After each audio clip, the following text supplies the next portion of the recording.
तो आज की क्लास में हम लोग देखेंगे इलेक्ट्रिक फील्ड, जिसको हिंदी में कहते हैं विद्युत क्षेत्र। The space surrounding the electric charge in which other charge experiences a force is called an electric field.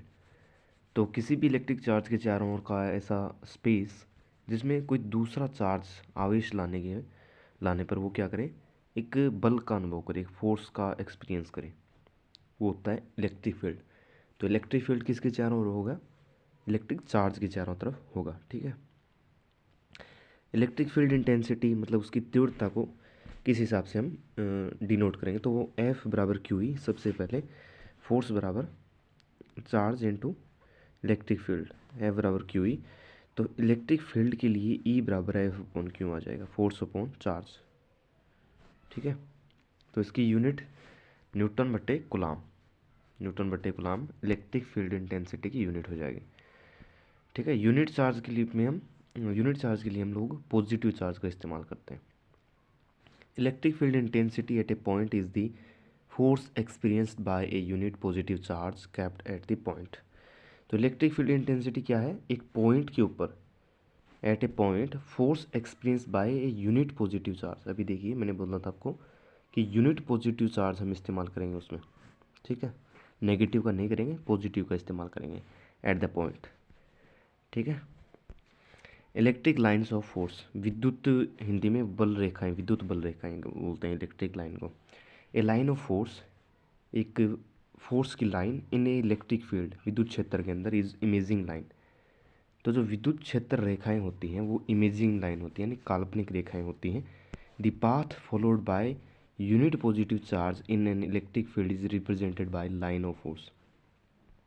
तो जो पाथ फॉलो करता है यूनिट चार्ज, किसके रूप में? इलेक्ट्रिक फील्ड के रूप में, उसको लाइन से रिप्रेजेंट करते हैं। देखिए ये लाइन यहाँ से दिखा रखे हैं, ये देखिए, जैसे पॉजिटिव से बाहर निकल रहे हैं और नेगेटिव के अंदर जा रहे हैं। तो इलेक्ट्रिक फील्ड को हम किससे दर्शाएंगे? इलेक्ट्रिक लाइन द्वारा दर्शाएंगे चारों ओर से। The tangent drawn at the any point of electric line give the direction of electric field at the point. Tangent का मतलब होता है विकिरण, ये देखिए यहाँ से, सॉरी, टेंजेंट का मतलब स्पर्श रेखा है ना। तो किसी भी पॉइंट से अगर आप ये यहाँ पे जैसे डिनोट करेंगे, रिप्रेजेंट करेंगे, आप टेंजेंट ड्रॉ करेंगे, तो ये क्या दर्शाएगी? ये जो चीज़ है, ये जो लाइन है, ये डायरेक्शन को डिनोट करेगी। ठीक है। ये बात यहाँ पे लिखिएगी कि टेंजेंट ड्रॉ करेंगे एनी पॉइंट के ऊपर, तो क्या करेगा? Gives the direction of electric field, वो इलेक्ट्रिक फील्ड की डायरेक्शन देगा, यानी ई की डायरेक्शन को बताएगी वो स्पर्श रेखा टेंजेंट।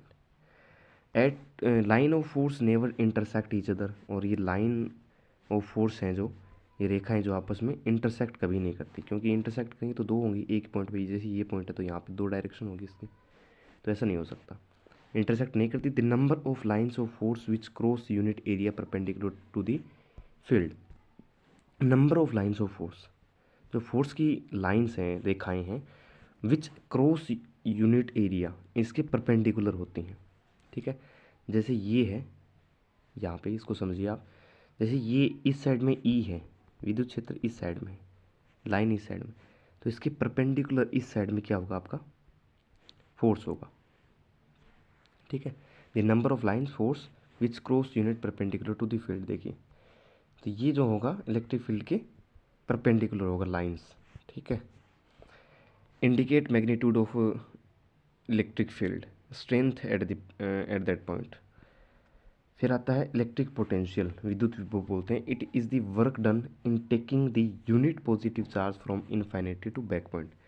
जैसे ये एक पॉइंट है और ये एक अनंत है यहाँ से यहाँ तक किसी भी चार्ज को हम लेके आ रहे हैं, तो वो होगा इलेक्ट्रिक पोटेंशियल, है ना। इस चार्ज को, ये पॉजिटिव चार्ज मान लीजिए आप, बिंदु आवेश है, इसको यहाँ पे लेके आ रहे हैं एक पॉइंट के ऊपर, तो इसको लाने में यहाँ तक जो काम करना पड़ेगा वही क्या होगा? Electric potential. V बराबर डब्ल्यू अपॉन क्यू। ठीक है। V बराबर V, यहाँ पे इलेक्ट्रिक पोटेंशियल हो गया, वर्क डन हो गया, और Q कूलाम आवेश। तो इसका वोल्ट आ जाएगा। यूनिट क्या होती है इलेक्ट्रिक पोटेंशियल की? वोल्ट होती है। 1 किलो वोल्ट बराबर 1000 वोल्ट, और 1 मेगा वोल्ट बराबर 1 के आगे 6 जीरो ऐड कर देना। ठीक है। फिर आता है पोटेंशियल डिफरेंस। तो पोटेंशियल डिफरेंस कहाँ होगा, दो सिरों के बीच में होगा, कोई भी दो पॉइंट है, जैसे ये पॉइंट है ये पॉइंट है, तो इन दोनों के बीच में जो डिफरेंस होगा उसको बोलेंगे potential difference. Potential difference means two point in an electric field is defined as the amount of work done in moving a unit positive charge from one point to another point। तो potential difference क्या होगा कि जैसे मान लीजिए ये एक point है, ये एक पॉइंट है, यहाँ पे कोई चार्ज पड़ा है Q प्लस Q, यहाँ पे माइनस Q है। इस प्लस Q वाले को यहाँ तक, इस दूसरे चार्ज तक लाने के लिए जो वर्क डन करना पड़ेगा उनको बोलेंगे इन दोनों के बीच का पोटेंशियल डिफरेंस। ठीक है, तो एक चार्ज को दूसरे चार्ज तक लाने के लिए जो काम करना पड़ेगा उसको बोलेंगे potential difference. Against the electric force, और किसके अगेंस्ट लाना है, इलेक्ट्रिक फोर्स, ये याद रखना है, यानी विद्युत बल के विपरीत काम करना पड़ेगा तभी आएगा ये। और यूनिट इसकी भी सेम होती है, इलेक्ट्रिक पोटेंशियल की तरह पोटेंशियल डिफरेंस, दोनों की यूनिट सेम है, वोल्ट। फिर आता है इलेक्ट्रिकल पोटेंशियल एनर्जी, स्थिर वैद्युत ऊर्जा। The electric potential energy of two point charges is equal to the work done in assemble the charges or work done in bringing the charge from infinite distance। ये क्या कह रहा था कि electric potential energy जो है वो दो पॉइंट चार्ज के उस वर्क डन की इक्वल है, जिसमें क्या कर रहे हैं हम, इनफाइनाइट डिस्टेंस से ला रहे हैं, उस ब्रिंगिंग कर रहे हैं, देखिए है ना, ला रहे हैं उसको। ठीक है, तो ये वही है जो वर्क डन अभी मैंने उसमें किया था, पोटेंशियल डिफरेंस में किया था। तो सेम वर्क डन यहाँ पे करना पड़ेगा और वही एनर्जी के रूप में कन्वर्ट होगा, वर्क डन है वो, तो उसको वही बोलेंगे कि असेंबल करने के लिए या फिर इनफाइनाइट से डिस्टेंस से लाने के लिए जो काम करना पड़ेगा वही हो जाएगी टू पॉइंट के बीच में, टू पॉइंट चार्जेस के बीच में वर्क डन होगा, वही एनर्जी के रूप में स्टोर हो जाएगी, इलेक्ट्रिक पोटेंशियल एनर्जी। फिर आती है कैपेसिटेंस, हिंदी में कहते हैं धारिता। The property of a conductor to store electric charge in known as capacitance. तो किसी भी कंडक्टर की, किसी भी चालक की ऐसी प्रॉपर्टीज जिसमें वो इलेक्ट्रिक चार्ज को स्टोर कर सके, ठीक है, उसको बोलेंगे कैपेसिटेंस। और ये जो हमारा जो आवेश होता है क्यू, उसके वी के बराबर होता है, नहीं पोटेंशियल, सॉरी इलेक्ट्रिक पोटेंशियल के समानुपाती होता है। और जब इस समानुपाती हटाएंगे तो एक नियतांक आएगा सी, जिसको बोलेंगे कैपेसिटेंस। तो इसके लिए क्या लिखेंगे हम, सी बराबर क्यू अपॉन वी, ये सी है कैपेसिटेंस, इसको निकालने के लिए क्यू अपॉन वी आ जाएगा। तो सी बराबर क्यू अपॉन वी, कुलाम बटे वोल्ट, जिसको फैराडे यूनिट होती है, फैराड। ठीक है, capacitance is defined as the ratio between the charge and its potential. तो कैपेसिटेंस क्या है, कैपेसिटेंस एक रेशियो है between charge and potential, charge और उसके पोटेंशियल के बीच में, potential V charge Q, Q upon V. और कैपेसिटेंस किसी भी इलेक्ट्रिक चार्ज को स्टोर करने की कैपेसिटी है कंडक्टर के द्वारा।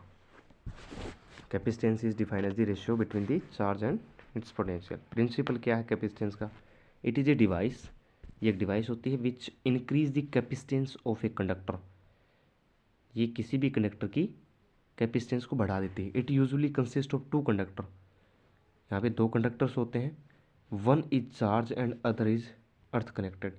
तो एक चार्ज होता है और दूसरा अर्थ से कनेक्ट होता है। ठीक है, क्या करता है, ये इंक्रीज कर देता है कैपेसिटेंस को, और एक कनेक्ट होता है चार्ज से और दूसरा कनेक्ट होता है अर्थ से। The space between the plates is field the same insulating material cold dielectric.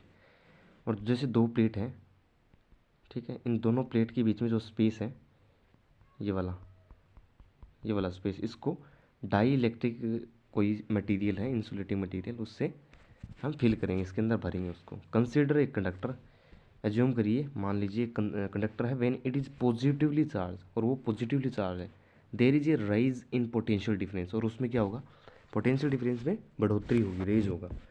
When a second similar conductor is brought very near to the first negative charges are induced by electric induction. तो क्या करेंगे, जैसे कोई एक conductor है, assume कर रखा है हमने, कंसिडर कर रखा है, कंडक्टर है वो पॉजिटिवली चार्ज है, ठीक है, और उसके पास में हमें एक उसी के सिमिलर कंडक्टर लेके आ रहे हैं। ठीक है, तो क्या होगा, first negative charges are induced by electric induction. तो उसमें क्या होगा कि नेगेटिव चार्ज आना स्टार्ट हो जाए उसकी प्लेट के ऊपर। ठीक है, यहाँ से जैसे पॉजिटिव है तो दूसरी प्लेट के ऊपर नेगेटिव चार्ज आना स्टार्ट हो जाएगा। और ये किसके थ्रू होगा, इलेक्ट्रिक इंडक्शन के उसकी वजह से होगा, induced by electric induction. This negative charge decreases the positive potential, hence for the same charge the potential decreases. और ये नेगेटिव चार्ज करेगा, क्या करेगा, ये पॉजिटिव पोटेंशियल को डिक्रीज कर देगा, for the same charge the potential decreases, और ये पोटेंशियल भी डिक्रीज हो जाएगा। सी बराबर क्यू अपॉन वी, सी बढ़ेगा वी कम होगा। The capacitance of first conductor increase. ठीक है, तो दोनों में व्युत्क्रमानुपाती का रिलेशन है, कैपेसिटेंस और वोल्टेज में, पोटेंशियल, इलेक्ट्रिक पोटेंशियल में। अब जो किसी भी कैपेसिटेंस की जो कैपेसिटेंस है किसी भी कैपेसिटर की, तो वो किस किस के ऊपर डिपेंड करती है, सबसे पहले एरिया बिटवीन द प्लेट, दोनों प्लेट के बीच में जो एरिया है उसके ऊपर डिपेंड करती है। डिस्टेंस इन दोनों की, उसके ऊपर डिपेंड करती है। नेचर ऑफ डाइलेक्ट्रिक मीडियम, जो इसके अंदर सब्सटेंस भरा गया है उसके ऊपर डिपेंड करती है।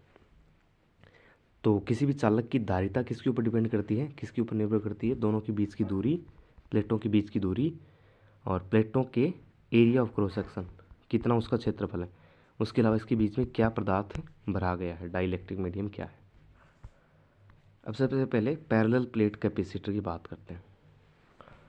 तो इसमें दो प्लेटें होती हैं, एक के ऊपर पॉजिटिव चार्ज, एक के ऊपर नेगेटिव है। इसको माइनस क्यू, इसको प्लस क्यू दे रखा है। बीच की दूरी डी है, ए प्लेट बी प्लेट, यहाँ से अर्थिंग कर रखी है ground. Surface charge density, surface charge density का जो फॉर्मूला होता है सिग्मा बराबर क्यू अपॉन ए होता है। ठीक है, ये फॉर्मूला आपने 12th में पढ़ा होगा, सिग्मा बराबर क्यू अपॉन ए, आवेश बट्टी क्षेत्रफल।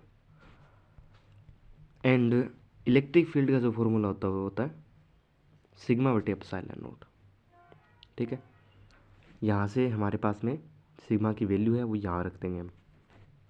तो इक्वेशन 1 और 2 से ई बराबर क्या हो जाएगा, ये ई है, इसके बराबर में सिग्मा की वैल्यू रख दी क्यू अपॉन ए, तो यहाँ पे क्यू अपॉन ए आ गया और साथ में ये एप्सिलॉन नॉट आ गया। तो क्या हो गया, ई बराबर विद्युत क्षेत्र का मान क्या हो गया, ई बराबर sigma q upon A epsilon naught, E बराबर Q upon A epsilon naught, ये आ गया। और ये भी जानते हैं कैपेसिटेंस बराबर Q upon V, charge upon voltage. तो एक फॉर्मूला होता है वी बराबर E into D, distance into electric field, voltage बराबर, ये फॉर्मूला होता है। तो ई की जगह हमने मान लिया था अभी Q upon A epsilon not लिया था, और यहाँ पे डी पहले से ही है तो यहाँ पे डी ऊपर आ जाएगा। तो वी बराबर Q D upon epsilon not a. तो कैपेसिटेंस का फॉर्मूला यहाँ पे क्यू अपॉन वी की जगह ये वाला रख देंगे यहाँ पे। तो फाइनल फॉर्मूला लेके निकलेगा epsilon not a upon T, और एप्सिलॉन नॉट है वो परमेबिलिटी, उसका मान होता है 8.8 इंटू 10⁻⁻12। ठीक है, तो हमारा जो फाइनल फॉर्मूला है वो क्या निकल के आया है कैपेसिटेंस का, epsilon not a upon D. कहाँ से शुरुआत की थी हमने, यहाँ से, ई बराबर से, ई बराबर Q upon A epsilon not से। ठीक है, और ई का मान हमने यहाँ से भी लिखा है, उसमें डाला वी का मान, वी बराबर Q D upon sigma epsilon not a. तो फाइनल कैपेसिटेंस की आ गई सी बराबर epsilon not a upon D.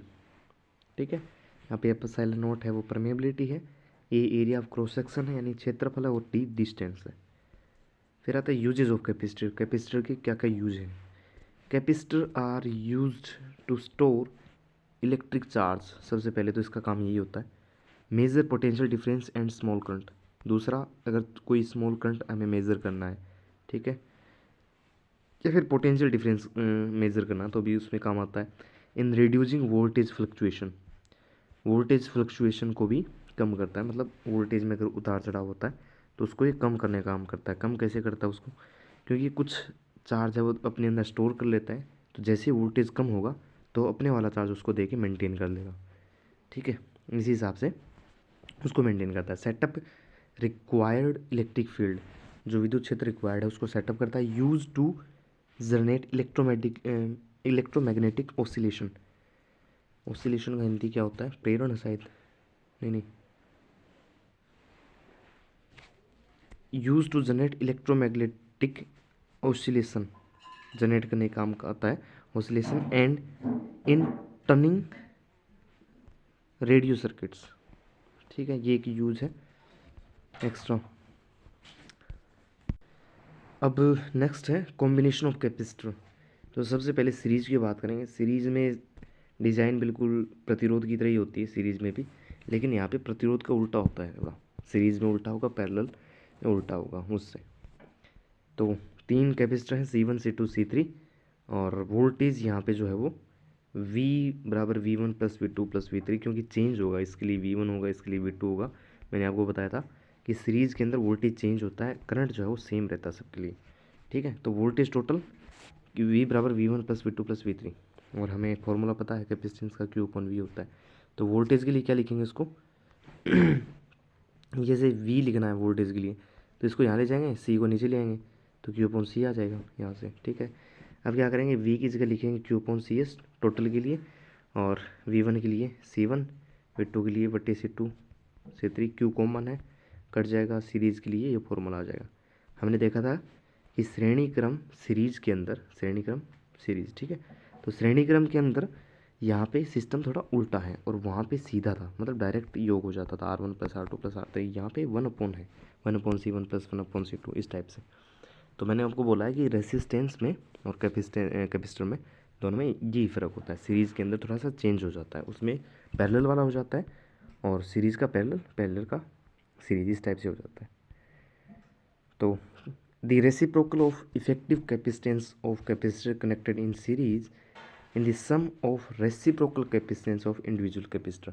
तो ये बता रहा है कि टोटल जो होगा वो रेसिप्रोकल की होगा, इस टाइप से, इंडिविजुअल की, यानी प्रत्येक के रेसिप्रोकल के योग के सम के बराबर होगा, ठीक है।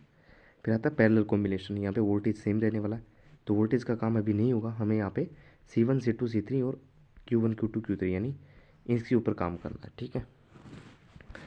तो टोटल कैपेसिटेंस कैसे लिखेंगे, C1 plus C2 plus C3, ठीक है। Voltage are same for all capacitor in parallel combination, ये बात मैंने आपको पहले बता दी है। Q बराबर C फॉर्मूला है। टोटल चार्ज कैसे लिखेंगे, Q बराबर Q1 plus Q2 plus Q3, Q की जगह लिखेंगे CV, तो C1 V1 C1 V, C2 V, C3 V, V common है सब में, ये डायरेक्ट आ जाएगा।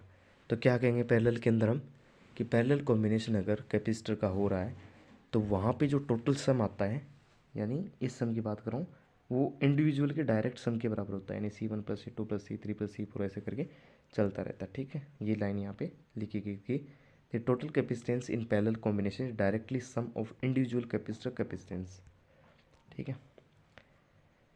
तो यहाँ पे ये हो गया। उसके बाद में हम करंट से शुरुआत करेंगे। तो नेक्स्ट क्लास में हम टाइप्स ऑफ करंट देखेंगे। कैपेसिटर तक हमने कवर कर लिया है, टाइप ऑफ करंट नया टॉपिक है, जिसमें 2 टाइप आएंगे, अल्टरनेट और डायरेक्ट करंट, ठीक है। तो मिलते हैं नेक्स्ट वीडियो लेक्चर में, तब तक के लिए गुड बाय।